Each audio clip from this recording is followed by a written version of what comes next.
আসসালামু আলাইকুম সবাইকে। কি অবস্থা সবার, কেমন আছেন? ভালো আছেন? আমি আলহামদুলিল্লাহ ভালো আছি, কিন্তু মনের দিক থেকে ভালো না।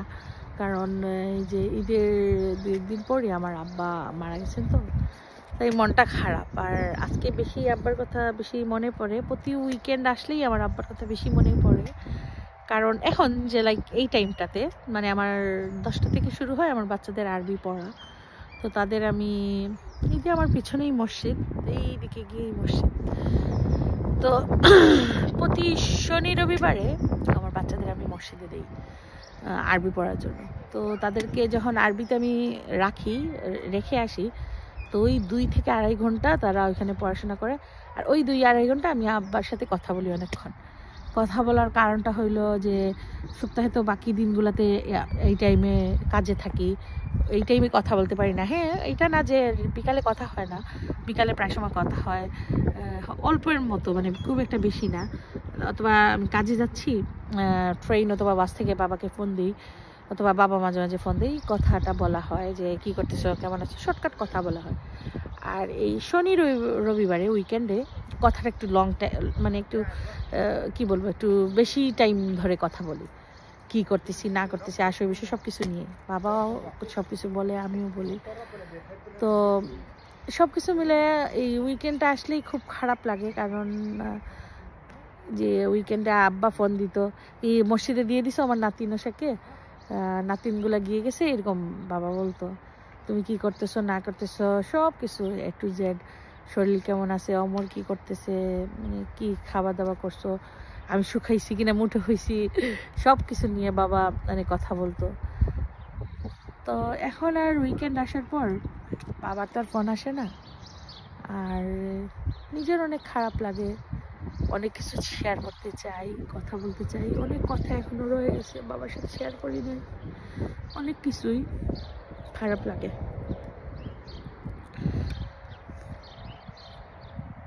খুব খুব খুব খারাপ লাগে মাঝে মাঝে।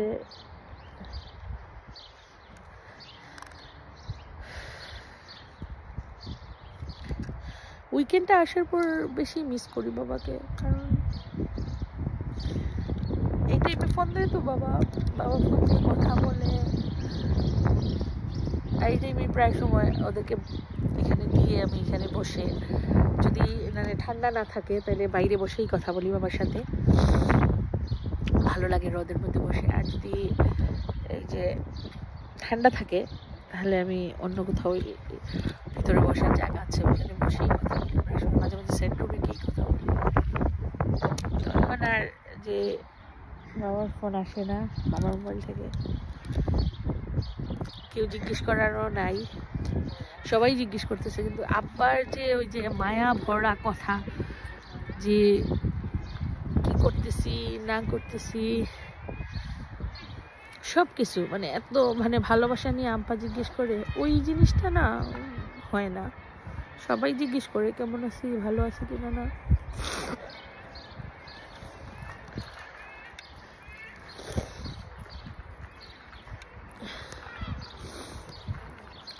অনেকেই বলে আমি অনেক দিন ধরে কেন রিল দিচ্ছি না, ব্লগ দিচ্ছি না, আপলোড করতেছি না।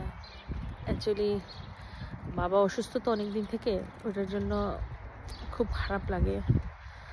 কোনো পোস্ট দিতে ইচ্ছে করে না, কোনো ব্লগ দিতে ইচ্ছে করে না। অনেকে আবার বলতেছে যে আমি ব্লগিং বাদ দিয়ে দিছি কিনা। অ্যাকচুয়ালি ব্লগিংটা আমার শখ থেকে আমি ব্লগিংটা করি। তো শখ তো বাদ দেওয়া যায় না, শখ যেটা আমাদের থাকে ওইটা তো সবসময়ই থাকে, তো এটা সবসময়ই আছে। কিন্তু সিচুয়েশনের জন্য অনেক সময় আমরা অনেক কিছুই বাদ দিই। তো মন মানসিকতা এরকম ছিল, বাংলাদেশে যখন আসার পর থেকেই বাবার একটা না একটু অসুস্থ, বাবার শরীরে খারাপ লাগতেছে, এটা সেটা। তো এটার জন্য না মনের দিক থেকে, কারণ আমরা তো সব কিছুই নিয়ে চলতেছি কাজের জন্য, বাচ্চাদের জন্য। কারণ যেহেতু এখানে আমার ফ্যামিলি আছে, অনেক সময় ঠিক আছে আমার মন খারাপ থাকলেও আমি ওইটা বাচ্চাদের উপর ওই জিনিসটার এফেক্টটা না পড়ুক। কারণ কি হয়, আমার মন খারাপ, ঠিক আছে, আমার ভালো লাগতেছে না, কিন্তু বাচ্চারা তো ছোট, এখন ওরা বুঝে না এগুলো সব কিছু। হাজব্যান্ড আছে, সব কিছু নিয়ে, ফ্যামিলি, পারিবারিকতা সব কিছু নিয়ে সব কিছুই করতেছি, অ্যাটেন্ড করতেছি, যাচ্ছি, কিন্তু ওইভাবে যে আছে না গুছায়। কারণ ব্লগটা হয়তো শখ থেকেও আছে, আর শখ থেকেই ব্লগিং করি, ভালো লাগে, তো ওই জিনিসটার পোস্ট করা হয় না, কারণ খারাপ লাগতেছে। আব্বার জন্য খুব বেশি মন খারাপ, আর যেহেতু রিসেন্টলি আব্বা মারা গেছেন।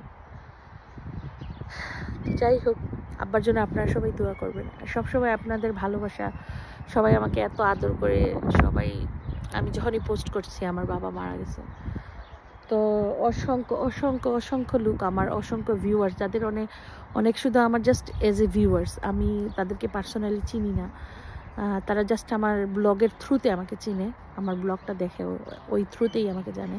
তো সবাই আমাকে অসংখ্যবার কল দিয়েছে, মেসেঞ্জারে কল দিয়েছে, নক করেছে, আমাকে অনেকগুলো মেসেজ দিয়েছে যে আপু আপনি ঠিক আছেন কিনা, আপনি বি স্ট্রং, আপনি খুব হাস্যোজ্জ্বল থাকেন সবসময়, আপনি হাসি খুশি থাকবেন, মন খারাপ করবেন না, সব কিছু। তো তাদের সবাইকে আমি অসংখ্য ধন্যবাদ জানাচ্ছি আমাকে এরকম একটা সাপোর্টিভ মেসেজ দেওয়ার জন্য। আর অনেকেই তো আমাকে অনেক ধরনের, মানে বাবা মারার পর থেকে, মারা যাওয়ার পর থেকেই অনেকে অনেক ধরনের কথা বলে হোক, সব ধরনের হোক, ফিজিক্যালি হোক আর নন ফিজিক্যালি হোক, আমাকে সবাই সাপোর্ট করেছেন, তার জন্য অসংখ্য ধন্যবাদ। আর ইনশাআল্লাহ একটু আমি ঠিক হয়ে যাই, একটু আমার মন টন ভালো হয়ে যাক, ইনশাআল্লাহ আমি আবার আগের মতো পোস্ট দিব, আমি আবার সব ধরনের আমার অ্যাক্টিভিটিসগুলো শেয়ার করব। বাস একটু গুছিয়ে নেই, একটু মনটা গুছিয়ে নেই, একটু মনটা ভালো হয়ে যাক, ইনশাআল্লাহ আমি আবার সব কিছুই আপলোড করব। আর আপনারা আমার জন্য দোয়া করবেন, আমার ফ্যামিলির জন্য দোয়া করবেন, স্পেশালি এটা দোয়া করবেন যে আল্লাহ যাতে আমার মনে অনেক অনেক অনেক শান্তি এনে দেয়, কারণ বাবা নাই তো, মাথার ছায়াটা চলে গেছে, ওইটার জন্য সবাই দোয়া করবেন। কারণ এখন আব্বা আম্মার দোয়া তো এরকম থাকে যে সবাই তো বলে, আমরাও জানি মুসলমান হিসাবে, যে বাবা মার দোয়া আল্লাহ কখনো ফিরিয়ে দেয় না, তো ওই জায়গাটা বন্ধ হয়ে গিয়েছে এখন। তো আপনারা দোয়া করবেন আমার জন্য খুব খুব খুব বেশি, আল্লাহ আমাদেরকে সব বিপদ আপদ থেকে সবসময় যাতে রক্ষা করে। আর আমার বাবার জন্য স্পেশালি দোয়া করবেন, যাতে আমার আব্বাকে আল্লাহ জান্নাতুল ফেরদৌস দান করেন।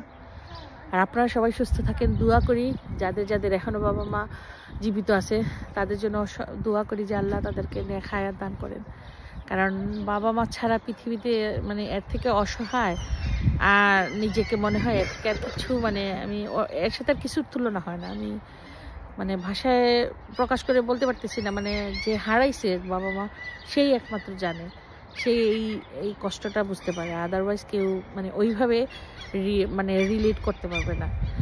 দোয়া করি সবার বাবা মার জীবিত থাকুক, আল্লাহ তাদেরকে নেক হায়াত দান করুক, এটাই। সবাই ভালো থাকবেন, আর ইনশাআল্লাহ আমি একটু ভালো হয়ে যাই, মনটা একটু ভালো হয়ে যাক, ইনশাআল্লাহ আমি আপনাদের জন্য আবার ব্লগগুলো আপলোড করবো। দোয়া করবেন আমার জন্য। আল্লাহ হাফিজ, আসসালামু আলাইকুম।